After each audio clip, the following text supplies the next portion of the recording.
We're still here in Montreal, and I wanted to introduce you to Yves. And Yves is sales rep and technical support, equipment, material, and all that stuff. And we're gonna pick his brain now. So we were just out in the plant. We were talking about how the plant is insulated. They've taken their own cellulose and they've insulated the envelope of the plant, and the machinery is putting off heat because machines do. So Yves, tell us about the plant. Well, one thing which is specific about us is there's no heating system. No heating? None. Zero. And we are in Montreal, so we have the cold weather as you guys do have, and there's no heating system. So all the electrical motor, the mechanical system that breaks down the paper and all that stuff generate that heat that keep the building warm during the day and night. And because it's all insulated with cellulose, cellulose is like a huge battery. It will gather that heat, keep it in itself, and when everything's shut down at night, it will give that heat back to the building. Nice. And during the summertime, we need to crack all doors open to let that heat out. Even during the winter, when we're in full production, sometimes we need to open the door at one end of the building and another door to create an air draft to cool off the place, because the insulation is so good and it's doing its job. So we don't spend no money for heating at all.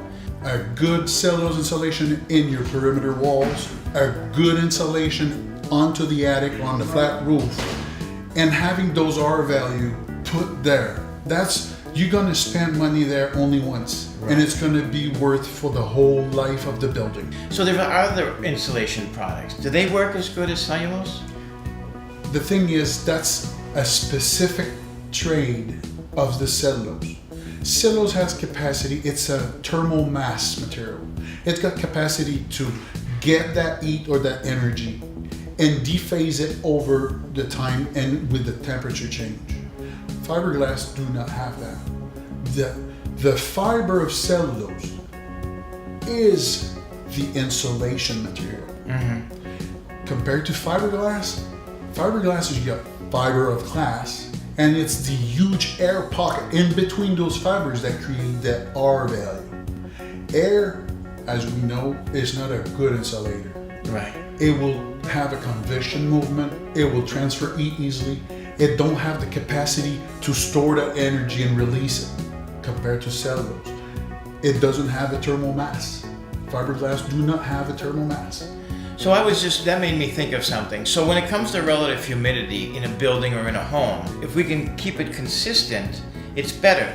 Will cellulose do that? Yes, because every house is usually built out of wood studs, wood equipment. Right. Cellulose is a wood fiber.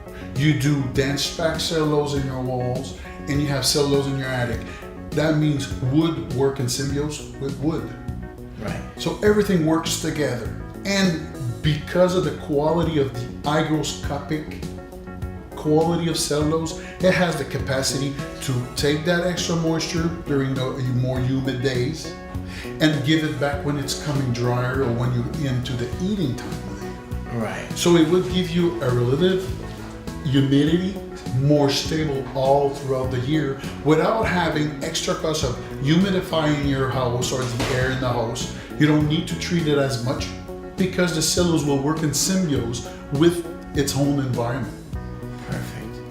Well, there you have it. I thought that might be interesting for you to listen to from Yves, the expert, and that's why we're here today. We're here to learn from the experts.